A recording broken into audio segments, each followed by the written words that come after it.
ಹೌದು, ಉತ್ತರಾಖಂಡಕ್ಕೆ ಹೋಗಿದ್ರಿ. ಅದು ಎಷ್ಟು ಪೋರ್ಷನ್ ಆಯ್ತಣ್ಣ? ಅದೊಂದು 5 days ಆಗಿದೆ. ಅದಕ್ಕೆ ನೆಕ್ಸ್ಟ್ 2-3 ಫಿಲಮ್ ನಡೀತಾ ಇದೆ. ಥ್ಯಾಂಕ್ ಯು ಅಣ್ಣ. ಬೆಳವಣಿಗೆಗಳಿಗೆ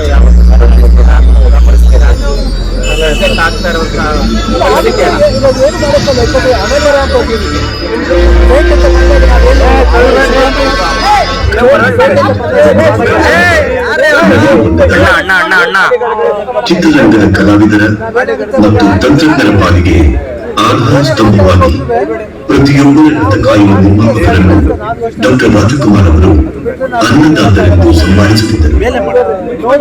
ನಾಡು ಕಂಡ ಹೆಮ್ಮೆಯ ಬಾಲಕಿ ಶ್ರೀಮತಿ ಪಾರ್ವತಮ್ಮ ರಾಜಕುಮಾರ್ ಅವರ ಮುಂದಾಳತ್ವದಲ್ಲಿ ಕನ್ನಡ ಚಲನಚಿತ್ರ ನಿರ್ಮಾಪಕರ ಹಿತರಕ್ಷಣೆಗಾಗಿ 1982ರಲ್ಲಿ ಕನ್ನಡ ಚಲನಚಿತ್ರ ನಿರ್ಮಾಪಕರ ಸಂಘ ಸ್ಥಾಪನೆಯಾಯಿತು.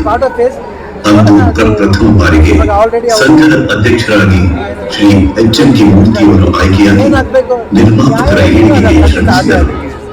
1999ರಲ್ಲಿ ಶ್ರೀ ಡಿ.ಎಂ. ವೆಂಕಟೇಶ್, 1996ರಲ್ಲಿ ಶ್ರೀ ಸಿ.ವಿ.ಎಲ್. ಶಾಸ್ತ್ರಿ,